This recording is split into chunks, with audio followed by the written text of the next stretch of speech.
Hello hi నమస్తే అండి అందరికీ. ఒకసారి ఈ మ్యాంగోస్ చూడండి, ఏంటి గెస్ట్ చేయండి, నేను లాస్ట్లో చెప్తా. ఇప్పుడు రావి ఇవి మన నాటు టైంలో, ఇప్పుడు ఉరిపాత్రలు మామిడికాయలు అన్నీ అయిపోయిన తర్వాత నాటు టైంలో వస్తాయి. దీంతో ఊరగాయ ఆవకాయ పెడితే సూపర్ టేస్ట్ ఉంది. ఇప్పుడు చాలామంది జలాలు చెప్పేస్తున్నా, ఈ మామిడికాయలో జలాలు అనమాట. ఓన్లీ ఇవి పచ్చడి పెట్టుకోవడానికి ఇప్పుడు ఈ సీజన్లో కొంతమంది ఆవకాయ పెట్టరు. నాటు టైంలో బాగా ముదురుతి అప్పుడు పెట్టుకుంటే కారం మస్తు ఉంటుంది. కానీ మేము అన్నీ చిన్న రసాలే పెట్టేస్తాంగా.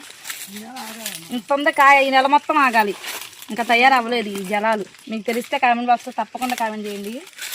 ఇంకా చాలా కాయలు ఉన్నాయి, చాలా రకాలు ఉన్నాయి, తర్వాత చూపిస్తా. మన ఛానల్ సబ్స్క్రైబ్ చేసుకోండి, అంజలి పల్లెటూరు బ్లాగ్స్. జై జవాన్ జై కిసాన్ జై రైతన్నలకు. చూడండి ఎంత పెద్దగా ఉన్నాయో. ఇంత పెద్దగా ఉన్నాయి ఈ చిన్నకాయలో, పిందులే చాలా పెద్దగా ఉంటాయి అసలు.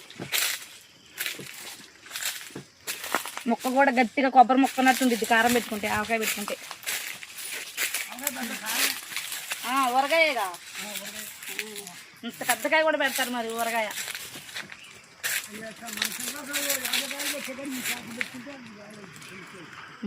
50 కాయలు అయితే చిన్న రసాలు, 20 కాయలు పెట్టుకుంటే చాలా సమానం చేసాం ముక్కలు, అంత పెద్దగా ఉంటాయి.